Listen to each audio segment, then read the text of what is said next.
السلام علیکم ورحمۃ اللہ وبرکاتہ۔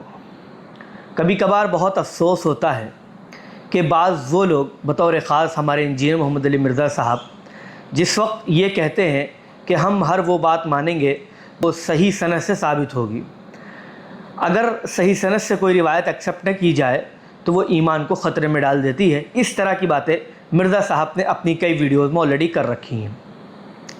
بتانے کا مقصد یہ ہے، لیکن جب خود انجینئر محمد علی مرزا صاحب جب گفتگو کرتے ہیں تو کئی جگہ بغیر سند کی روایات اور ان سند کی کوئی آتھینٹسٹی نہیں ہوتی، کوئی حجیت نہیں ہوتی، اور حد تو یہ ہے کہ کبھی کبھار اس کی سند بھی موجود نہیں ہوتی، اور پھر بھی مرزا صاحب اس کو بیان کرتے ہیں اور لطف لے کر کے بیان کرتے ہیں۔ مرزا صاحب کی آپ یہ والی ویڈیو سنیے۔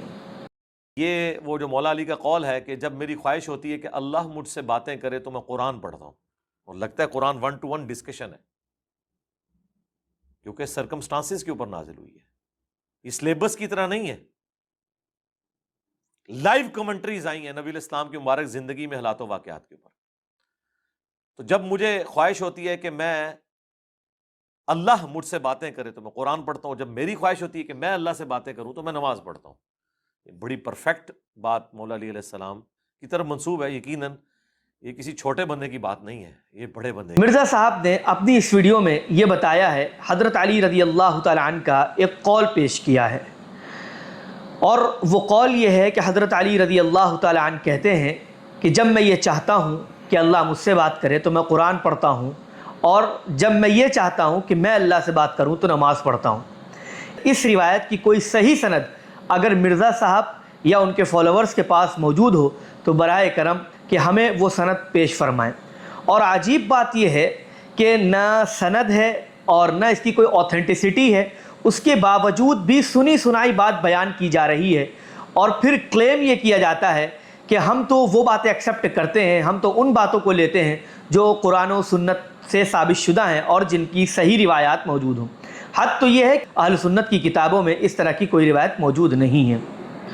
اور اب میں ایک بات آپ سے کہنا چاہتا ہوں، اور وہ بات میری اپنی نہیں ہے، کسی مفتی صاحب، کسی عالم صاحب، کسی اور کی نہیں ہے، بلکہ خود رسول اللہ صلی اللہ علیہ وسلم نے بہت کلیئر کٹ انداز میں اور بہت واضح یہ بات ارشاد فرمائی تھی، کفا بالمرء کذبا ان یحدث بکل ما سمع، کہ ایک انسان کے جھوٹے ہونے کے لیے بس اتنی ہی بات کافی ہے کہ وہ بات کو سنے اور اس کو آگے پہنچا دے۔ کیا مطلب؟ بغیر تحقیق کے اس بات کو آگے پہنچا دے۔ اب فیصلہ آپ کے اوپر ہے۔ انجینئر محمد علی مرزا صاحب نے بغیر کسی تحقیق کے، بغیر کسی ریسرچ کے مرزا صاحب نے اس بات کو اپنی اس ویڈیو میں بیان کیا، اور نہ اس کی کوئی سند مرزا صاحب نے بیان کری اور نہ ہی کوئی صحیح سند اس سلسلے میں موجود ہے۔ رسول اللہ صلی اللہ علیہ وسلم کے فرمان کے مطابق ہم اس نتیجے پر پہنچے ہیں کہ مرزا صاحب جھوٹے ہیں، جھوٹ بولتے ہیں، ان کو اس طرح کا کام انجام نہیں دینا چاہیے۔ اس سے امت میں افتراق و انتشار پیدا ہوتا ہے۔ آپ ایک طرف کلیم کچھ کرتے ہیں، دوسری طرف آپ کرتے کچھ ہیں۔ اس سے پہلے بھی میں نے ایک ویڈیو بنائی تھی، اس میں یہ بتانے کی کوشش کی تھی کہ مرزا صاحب دو طرح کی باتیں کرتے ہیں۔ اسی طرح ایک ویڈیو میں تو یہ کہتے ہیں کہ بھائی سنی بنو ٹنی نہ بنو، اللہ کے لیے عقل سے کام لیں، سنی بڑھو ٹنی نہ بڑھو، خود کتاب کھول کے پڑھو کہ گل کتنے لکھی ہوئی ہے، کنج لکھی ہوئی ہے، بکش مسلمان بنے۔ یہ الفاظ ہی کچھ اور تھے۔ مرزا صاحب کہنا یہ چاہتے ہیں کہ پڑھو گل کتھے لکھی ہے، یعنی یہ بات کس نے لکھی ہے، خود پڑھو، یعنی خالی سنی سنائی بات پر عمل نہ کرو، اور خود مرزا صاحب ادھر ہم کو یہ کرتے نظر آتے ہیں۔